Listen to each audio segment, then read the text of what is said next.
வணக்கங்குடன் Tamil. So இப்ப என் பக்கத்துல புது ரத்தம் பாய்ச்சுற மாதிரி விஜய் அந்த முதலமைச்சர் நாற்காலியில உட்கார்ந்துட்டாரு. உட்கார்ந்த பிறகு விஜய் கட்சிக்காரங்க சும்மா இருப்பாங்களா? வெடியை பட்ட கிளப்பிட்டு இருக்காங்க. விஜய் வெற்றியை பத்தி இவங்க என்ன நினைக்கிறாங்க அப்படின்னு பேச போறோம். இப்ப நம்ம இங்க இருக்கிறது திருவொற்றியூர் 7வது வட்டம் கிழக்கு. விஜய் எல்லாரும் வாழ்த்துக்கள் இல்லையாமா? முதலமைச்சருக்கு வாழ்த்துக்கள்.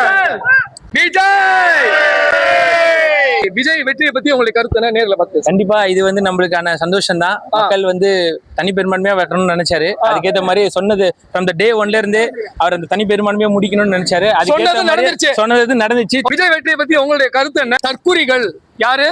விஜய் ரசிகர்கள் தற்குறிகள், ஒண்ணுமே தெரியாது அப்படின்னு சொன்னவங்களுக்கு நீங்க என்ன பதிலடி கொடுக்குறீங்க? தற்குறிகள் வந்து இந்த மாதிரி பூத்துல வேலை செய்ய மாட்டாங்க, இந்த மாதிரி எலெக்ஷனே பண்ண முடியாது, இந்த மாதிரி கருத்துக்கள்லாம் வச்சாங்க. எல்லாமே பண்ணி காட்டு 3 வருவாரு 10 வருவாரு, அவர் தொகுதியிலேயே ஜெயிக்க மாட்டாருன்ற கருத்துலாம் கூட வச்சாங்க. இப்போ தனி பெரும்பான்மை பெற்று ஆட்சியில் அமர்ந்திருக்க நம்ம தளபதி விஜய் அண்ணனுக்கு என்னோட மனமார்ந்த நன்றிகள். அவர்களுக்கு நீங்க என்ன சொல்றீங்க? சிஎம் விஜய்ன்னு சொல்ல முடியாது, முதலமைச்சர் விஜய்க்கு என்ன சொல்ல போறீங்க? ஒரே வார்த்தையில சொல்ல போனா வரலாறு திரும்பியது. தலைவர் அப்போதுல இருந்தே சொல்லிட்டே இருந்தாரு. கண்டிப்பா இன்னைக்கு இந்த நாள் நிரூபிச்சு காமிச்சிட்டாரு. வரலாறு திரும்புதுன்னு சொல்றீங்க. ஆனா எல்லாருமே வந்து விஜய் மேல கல் எறிஞ்சாங்கல்ல, அது எப்படிங்க? அது என்ன காரணம்? என்ன மிராக்கிள் நடந்தது?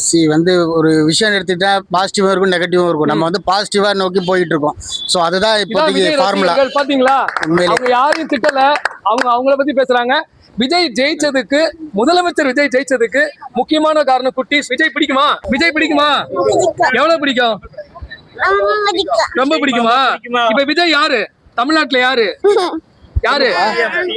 விஜய பத்தி என்னடைய உங்களுக்கு கருத்து என்ன? விஜய் வந்து எங்க அண்ணன் போல ஒருத்தர், நம்ம குடும்பத்துல ஒருத்தர். எங்க அண்ணன் வந்து சிஎம் ஆயிருக்காரு. உங்க அண்ணன்? எங்க அண்ணன் வந்து இப்ப சிஎம் ஆயிருக்காரு. அதுதான் ஒரு ஸ்பெஷல். விஜய் வந்து சிங்கப்பெண் உள்ள வந்துருங்க. சிங்கப்பெண் பாதுகாப்பு படைன்னு ஒன்னு உருவாக்கி இருக்காரு பெண்களுக்காகவே. பெண்களுக்கு பாதுகாப்புன்னு ஒரு முதலமைச்சர் பேசுறது நல்ல சந்தோஷமா இருக்கு. நீங்க ஒரு பெண்ணா என்ன சொல்ல போறீங்க? ரொம்ப சந்தோஷம் தான். அதுதான் நாங்க எதிர்பார்த்தோம். அதான் எதிர்பார்க்கறீங்க. விஜய்கிட்ட என்ன எதிர்பார்க்கறீங்க? என்னென்ன எதிர்பார்க்கறீங்க? எல்லாம் போராடி அவரை வரைச்சிக்கிறோம். அவர் நல்லது பண்ணா இன்னும் நாங்க சந்தோஷப்படுவோம். ஓகே, விஜய் ரசிகர்கள் ஒரு பெரிய போராட்டமா? திட்டாதவங்க இல்ல, கிண்டல் பண்ணாதவங்க இல்ல. ஏன் அப்படி விஜய் மேல எல்லாம் கல் எறிஞ்சாங்க? அது அவரு திடீர்னு வந்ததுனால யாரையும் நம்ப முடியல, அதனால அப்படி பண்றாங்க. திடீர்னு வந்து வெற்றியும் பெற்றுட்டார். ஆமா, ஓகே. வீட்டுல வாசல்ல கோலம் போட சொன்னாரு, விசில் விட சொன்னாரு. விசில் போடும் போதே பாத்தீங்கன்னா அக்கா மாதிரி ஆளுங்க எல்லாருமே வந்து சப்போர்ட் பண்ணாங்க. எல்லாருமே பெண்கள் எல்லாருமே வந்து சப்போர்ட் பண்ணி எல்லாமே கூடி எல்லாருமே யார் தெரியும். ஓகே, நீங்க சொல்லுங்க, ஒரு பெண்ணா என்ன உணர்றீங்க? விஜய் வெற்றிக்கு என்ன உணர்றீங்க? ரொம்பவே சந்தோஷமா இருக்கு. அதுக்கப்புறம் இந்த ஆட்சி பெண்களுக்கு பாதுகாப்பு உரிய ஆட்சியா? கண்டிப்பா இந்த ஆட்சியில இல்ல, இப்ப வரப்போற ஆட்சியில இருக்கும். நாங்க கண்டிப்பா எதிர்பார்க்கிறோம். அண்ணா இன்னைக்கு காலையில பேசும்போது கூட சொன்னது, எங்களுக்காக மட்டுமே அவர் இருப்பேன், இன்னில இருந்தே ஸ்டார்ட் பண்ணுவேன்னு சொல்லியிருந்தாரு. அதை நான் எதிர்பார்க்கவே இல்லை அவர் பேசுவாருன்னு.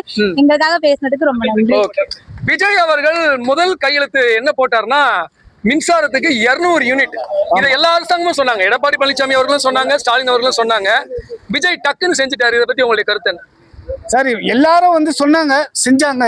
ஆனா இவரு வந்து அதை கையெழுத்தே போட்டாச்சு. இதுதான் எங்களுடைய தளபதியுடைய ஒரு முன்னேற்றம். சோ விஜயோடைய வெற்றிக்கு இந்த மாதிரி உண்மையான விஜய நம்பினவங்க தான் காரணம். அதே மாதிரி 7வது வட்டம் காத்திருக்காங்க. அடுத்து விஜய் ரசிகரா இருந்து வெக்கப்படக்கூடாது. வெக்கம்லாம் இல்ல. இது நிகழ்ச்சியை விஜய் பார்த்தாருன்னா அவருக்கு என்ன சொல்ல போறீங்க?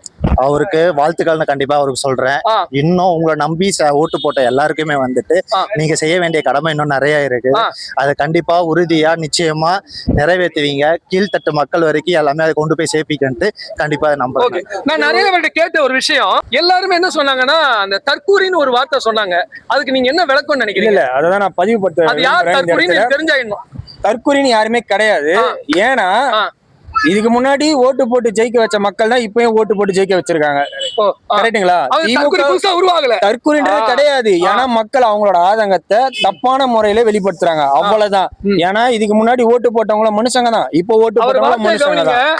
ஒரு அழகான உண்மையும் சொன்னாரு. அது தப்பு. இனி இருக்கிற எல்லாருமே வந்து ஒன்னா நின்று எல்லாபடியும் வந்து நம்ம தமிழ்நாட்டை நல்லபடியா நல்ல முறையில சிறப்பா ஆட்சி அமைச்சு நம்ம கொண்டு போகணும். அதுக்கு என்னவோ அதை நம்ம பண்ணணும். அதை விட்டுட்டு இருக்கிற வெறுப்பு, அதாவது சொல்லுவாங்க இல்லையா, அந்த வெறுப்பை எல்லாத்தையும் விட்டுட்டு எல்லாம் நம்ம அண்ணன் தங்கச்சி பழகிட்டு போயிடணும், அவ்வளவுதான். ஓகே, விஜய் அவர்கள் சொன்னாரு நம்ம ஒரு புது விஷயம் பண்ண போறோம் அப்படின்னு. விஜய் வந்தா என்ன புதுசா வரப்போ சொல்லுங்க. இப்ப நானே கேக்குறேன், விஜய் அப்படி என்ன செய்ய போறாரு? பெண்களுக்கு முதல் பாதுகாப்பு. சரிங்க, அது செஞ்சுட்டாரு. அது ஒண்ணு, இது வந்து படிதான், இன்னும் ஏற வேண்டிய நிறைய இருக்கு. இப்படி யாருமே யோசிக்கல பாத்தீங்களா? ஆமா, அது எப்படி அது யோசிச்சிருப்பாரு? அது எப்படி உண்மையிலேயே அந்த மனுஷன் வந்து இதயத்துல இருக்கிறதா சொல்றாரு? மகளிரை பத்தி ஒரு சைன் பண்ணது பெரிய விஷயம். அது யாரும் இது வரைக்கும் பண்ணதில்லை. இதுக்கப்புறம் ஆட்சி நடக்கிறது ஒண்ணுமே படிப்படியாக நல்லபடியாக நடக்கும். 30 ஆண்டுகள் முன்னாடிலாம் வந்து எப்படி இருந்ததோ அதோட இப்ப சிறப்பா இருக்கும். 40 ஆண்டுகளுக்கு அப்புறம் வந்து வரலாறு திரும்பியது. அப்போதைக்கு 35% வாங்கியிருந்தாங்க, இப்ப 34.5.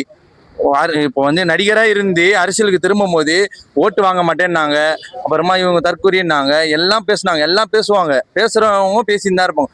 அதுக்குதான் ஒரு பதிலடி கொடுத்து நான் ஒரு இன்னொரு கேள்வி கேட்கிறேன். விஜய்கிட்ட இருக்கிற பிளஸ் பாயிண்ட் என்ன? அதாவது நீங்க ரசிகரா கட்சிக்காரரா பேசாதீங்க, விஜய்கிட்ட எப்படி உங்க இதயத்தை பறி கொடுத்தீங்க? அவர் இதயத்தை தூக்கி போட்டாரு எப்பயோ, அதை எப்படி கேட்ச் பண்ணீங்க? அவர் எல்லாருமே பாசிட்டிவா நினைச்சாரு. நல்லதே நடக்கும், நல்லதே நடக்கும், வெற்றி நிச்சயம். இப்ப நான் இவங்க முன்னாடி ஒரு கேள்வி கேட்கிறேன். இதுக்கு யாரு தைரியமான நபரா யார் பதில் சொல்ல போறீங்க? த்ரிஷா, விஜய், அது நட்பா இருக்கட்டும் காதலா இருக்கட்டும், அது அவருடைய பர்சனல் லைஃப். அவருடைய தனிப்பட்ட வாழ்க்கையை பத்தி பேசுறதுக்கு யாரோட தனிப்பட்ட வாழ்க்கையை பத்தி பேசுறதுக்கும் யாருக்குமே உரிமை கிடையாது. அவர் தப்பு பண்ணிருந்தா இன்னைக்கு த்ரிஷா அந்த மேடைக்கு வந்திருக்க மாட்டாங்க. கண்டிப்பா. எவ்வளவு ஓப்பனா, அப்ப அது நட்பா இருக்கட்டும் காதலா இருக்கட்டும், அது அந்த மனுஷனுடைய பிரச்சனை. ஆனா அதை வச்சு நம்ம விஜய் அவர்களை, நம்ம முதலமைச்சர் அவர்களை எவ்வளவு தாக்குனாங்க. அதை வச்சு மட்டும்தான் தாக்குனாங்க. ஏன்னா அவர்கிட்ட குறைகள் கம்மி, எது கிடைக்கும்னு பார்த்தாங்க. இந்த ஒரு இது அவரே வெளிப்படையா காட்டிட்டாரு. கூட்டு வந்து அது நட்போ காதலோ அது நமக்கு தெரியாது, ஏதோ மக்கள் முடிவு அவங்க கையிலன்ற மாதிரி கொடுத்துட்டாரு. இதை வந்து ஒருத்தரோட தனிப்பட்ட வாழ்க்கையை பத்தி பேசுறதுக்கு யாருக்குமே உரிமை இல்லை. அதை வச்சு அரசியல் பண்ணாதீங்க. ஒரு சலசலப்பு இல்ல. பொதுவா விஜய் ரசிகர்கள்னா கத்துவாங்க, அவங்கள கண்ட்ரோல் பண்ண முடியாது, மரத்துல ஏறுவாங்க, கல்லுல ஏறுவாங்க, அதெல்லாம் மாறி போச்சுங்க. பாருங்க எவ்வளவு அமைதியா இருக்கிறாங்க. இதுதான் உண்மையான தாவாக்கினர் அவங்க நிரூபிச்சிட்டாங்க. தமிழ்நாடு வந்து இது மாதிரிதான் அமைதியா இருக்கும்ன்றத காமிக்கிறதுக்கான முதல் படிதான் இது. சரிங்களா? இப்ப நம்மளுடைய ஒரு கடமையை செஞ்சிருவோம். விஜய் அவர்களும் சங்கீதா அவர்களும் இணைஞ்சா ரொம்ப நம்ம எல்லாருமே சந்தோஷப்படுவோம். ஆமா, யாருமே அதை வெறுக்க மாட்டாங்க. திமுக காரங்களும் அதிமுக காரங்களும் வெறுக்க மாட்டாங்க. சோ சங்கீதா அவர்கள் இந்த நிகழ்ச்சியை பார்த்தா அவங்களுக்கு உருக்கமா யார் பேச போறது? சங்கீதா மேடமுக்கு வந்து ஒரு வேண்டுகோள் என்னன்னா, அண்ணன் இந்த நிலைமைக்கு வந்து நிக்கிறதுக்கு காரணம் நீங்களா தான் இருந்திருப்பீங்க. எவ்வளோ கஷ்டம், எவ்வளோ நிறைய விஷயம் அவர் சினிஃபீல்டில் இருக்கும் போது அவர் பட்ட கஷ்டம் எல்லா பிரச்சனையும் தாண்டி அவர் வரும்போது அவருக்கு கூட உறுதுணையாக இருந்திருக்கலாம். நீங்கள் இந்த நேரத்தில் நீங்கள் அவர் கூட இருந்தீங்கன்னா அவருக்கு ஒரு சப்போர்ட்டா இருக்கும். அவர் இன்னும் எங்களுக்கு நல்லது நிறைய செய்வாரு. அவருக்கு ஆலோசனை கொடுக்கறதுக்கு அவருக்கு பக்கத்துல அவருக்கு நம்பிக்கையான ஆளா நீங்க இருக்கணும்னு நாங்க வந்து விரும்புறோம். சஞ்சய் சேசன் அவருடைய மகன், அவரும் வந்து அவருடைய இன்ஷியல் எல்லாம் மாத்திட்டாரு சொன்னாங்க. அதெல்லாம் நம்ப முடியாது சொல்றாங்க.